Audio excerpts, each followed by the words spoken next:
Assalamualaikum warahmatullahi wabarakatuh. Perkenalkan, nama Chania Nafira, biasa dipanggil Chania, NIM 2020505. Saya dari jurusan Pendidikan Matematika S2 Pascasarjana Universitas Negeri Padang. Baiklah, hari ini saya akan melakukan kunjungan di SMA 16 Negeri Padang, yaitu untuk memenuhi salah satu tugas mata kuliah strategi pembelajaran matematika.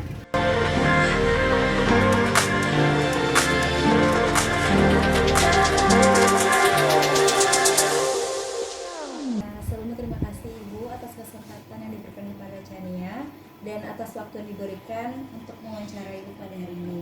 Nah, di sini Ibu ada beberapa poin yang akan Chania tanyakan kepada Ibu. Pertanyaan pertama, di sini berapa jumlah guru di SMA Negeri 16 Padang?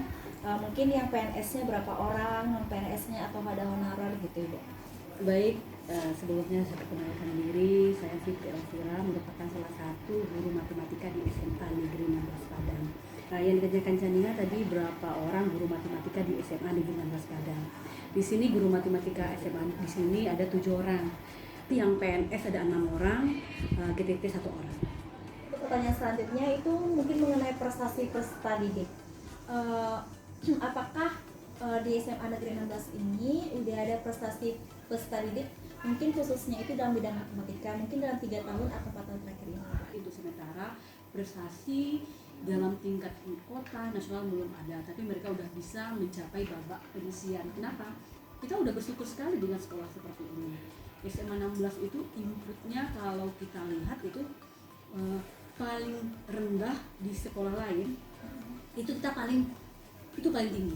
Bayangkan. Jadi memang sih minat dan ke SMA 16 itu udah pilihan terakhir bagi mereka. Karena mungkin mereka nggak tahu bagaimana di sini kualitas. Kalau dari guru di sini banyak guru yang berprestasi. Ada nggak Ibu kiat-kiatnya agar peserta didik atau siswa tersebut lebih termotivasi untuk melakukan ikut olimpiade gitu dan memenangkan prestasi yang cemerlang dalam bidang matematika? Ya, itu saya sendiri tahu sebelum saya jadi wakil tahun 2017 itu pernah mengumpulkan beberapa orang siswa yang mau belajar gitu bang di luar jam pelajaran. Itu cuma berjalan beberapa bulan. Setelah bulan berikutnya mungkin kesibukan saya pribadi juga, jadi nggak saya bimbing lagi. Cuma memang betul tadi ada belajar tambahan. Waktu itu ada dosen dari WMP ini datang, kebetulan beliau punya hubungan emosional yang baik dengan kita. Anak beliau ada sekolah di sini. Kebetulan saya sendiri waktu itu jadi wakil siswaannya. Waktu itu memang kami ada beberapa pertemuan dengan beliau. Setelah itu saya lanjut sendiri dan juga ada Pak Armen waktu itu. Cuma disinilah kelemahan kita sebagai guru dan siswa. Karena memang pulang sekolah itu terlalu lama. Jam 4:10 baru kita pulang. Terus mereka udah merasa kelelahan. Kalau kita ambil pula hari lain, hari Jumat misalnya, memang nggak cepat pulang kan. Tapi mereka balik dari rumah ke sekolah itu jauh. Sementara kita juga waktu kita juga nggak sampai ke sana, artinya nggak ketemui keinginan mereka itu. Itulah kendala waktu. Berarti memang sekolah ini kalau dapat pulangnya dipercepat. Jadi kita melakukan kegiatan eskul, kan eskul namanya itu. Tapi eskul di bidang akademik yang olimpiade itu. Tadi ada belajar tambahan tadi kan sudah kami lakukan kiat-kiatnya. Tetapi memang sih untuk memforsir mereka ke arah sana itu memang agak susah. Karena mereka aja pelajaran dasar saja mereka masih banyak yang terbata-bata gitu, belum paham. Padahal olimpiade itu kan soalnya nggak terlalu sulit kalau menurut saya. Cuma kita itu harus tahu dasar loh, apa dasarnya, nanti dihubungin ke sini. Nah, kira-kira begitulah. Kira-kira tadi ada belajar tambahan, ada diberikan suatu, didatangkan dosen dari UNP yang memang fokus dia itu memang untuk membina olimpiade. Poin ketiganya mungkin mengenai ujian nasional atau UN atau UNBK. Bagaimana persiapan guru atau sekolah dalam menghadapi ujian nasional dalam 3 atau 4 tahun terakhir ini? Untuk persiapan sekolah dalam 3 tahun terakhir ini, kami bergabung dengan salah satu tempat les di Kota Padang. Pada tahun 2017 itu ada dengan Primagama Habis itu tahun 2018 itu masih dengan Primagama, dan tahun 2019 dengan J-School. Ya. Sedikit tambahan, dengan Primagama itu kami jadwal itu memang pulang sekolah, memang kelas 12 itu kami jadwalkan mereka pelajaran yang enggak UN kami artinya kami selesaikan di semester 1, jadi di semester 2 mereka fokus ke UN. Jadi di UN itu memang siswa dimasukkan ke dalam mata pelajaran, berarti artinya dari jam sekian itu mata pelajaran ini nanti ada gurunya, jam ini juga. Setelah itu kami kerjasama dengan Primagama itu nanti ada juga guru juga diberi pembekalan oleh Primagama itu sendiri, nanti soal-soal yang mereka segan bertanya ke guru lesnya atau guru yang Primagama datang ke sini itu ditanya ke gurunya.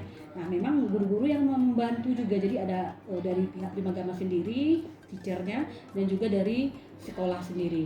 Terus yang G-School itu kan online artinya di sini kami artinya semua materi sama pihak G-School itu secara online. Itu nanti juga setelah jam pelajaran sama gurunya, guru juga akan memfasilitasi siswa untuk bertanya, untuk menjawab pertanyaan dari soal-soal yang mereka artinya nggak dapat di waktu G-School, atau kalau orang itu kan agak segan bertanya atau gimana sama makanya kan sama pembimbing dari G-School itu sendiri, berarti guru yang membantu. Jadi antara pihak lembaga pendidikan dengan pihak sekolah itu bersama. Jadi bahkan pola-pola menjawabnya biar mereka itu tidak bingung, itu tuh di pihak G-School atau pihak Primagama memberikan solusi. Jadi nanti guru mempadu-padankan dengan ilmu mereka terus baru dikasihkan ke siswa. Dalam mempersiapkan itu ada kendala yang ditemukan nggak, Bu? Mungkin kalau kendala, cuma kan udah saya jelasin tadi, memang kalau udah datang lembaga pendidikan atau les itu memang udah kami susun jadwalnya, memang khusus UN saja. Tapi alhamdulillah ada peningkatan dari 2017 rata-rata UN sampai 2019 ada peningkatan khusus untuk matematika. Cuma tahun 2018 ada turun sedikit, nggak tahu juga permasalahannya di mana. Memang itu pada jurusan IPS. Kita kan 2 jurusan di sini, IPA dan IPS. Kira-kira begitu. Hasil UN-nya meningkat ya, Bu, dari 3 tahun terakhir. Mengenai prestasi UN UDA, nah sekarang itu Poin selanjutnya Cenya mau nanya tentang proses pembelajaran nih, Bu. Nah sekarang kan kita ketahui dalam masa pandemi gitu kan, Bu. Nah bagaimana proses pembelajaran selama pandemi ini, Bu? Apakah ada plus minusnya atau gimana gitu, Bu? Mungkin dari strategi atau metode atau model yang digunakan dalam saat pembelajaran gitu. Soalnya Bu Ica, kalau plus minusnya ada ya Bu ya? Iya, itu pasti ada lah. Kalau plusnya itu kalau siswa itu biasanya kan kalau yang dipegang HP itu kan cuma main-mainan aja, WA saja sama teman-temannya kan. Sekarang udah ada program-program yang canggih untuk belajar, jadi mereka bisa melihat hal-hal yang lain kayak gitu kan, Bu. Kalau yang minusnya palingan karena siswa itu tidak bertatap muka dengan kita, jadi ada sedikit kekurangan ada kecurigaan gitulah, ketidakjujuran, itu kan karakter itu. Mungkin di sini kalau kita lihat dari pandemik ini udah beberapa dari Maret sampai Desember, berarti kurang lebih udah 9 bulan kita aktivitas belajar kita atau aktivitas PBM kita, baik guru, baik siswa itu menggunakan teknologi, memanfaatkan teknologi. Di sini kalau saya lihat plusnya, mungkin apa dibilang Bu Ica tadi, mereka udah mengetahui beberapa aplikasi baru mengenai pembelajaran, dan juga itu plusnya. Kalau ada lagi itu yang penting sekali yang harus kita perhatikan, mereka udah mengenal jauh IT itu bahasanya. Mereka tahu menggunakan YouTube untuk pembelajaran. Mungkin mereka selama ini nggak terpikir oleh mereka nih YouTube itu cuma untuk nonton yang untuk senang-senang gitu, foto-foto, iya. Mungkin ada yang memanfaatkan untuk hal-hal negatif. Sekarang bapak ibu guru itu sendiri udah bisa jadi YouTuber, jadi mereka bisa memanfaatkan pembelajaran itu plusnya. Minusnya mungkin apa yang kita Ica tadi, karena sedikit poin tambahannya kalau minusnya untuk kesehatan. memang secara kesehatan nih radiasi kita di handphone baik di laptop atau di gawai itu kan, laptop gawai itu kan sama itu memang saya sendiri aja nih yang biasanya bisa nggak berkacamata sekarang udah berkacamata, siswa juga begitu mungkin.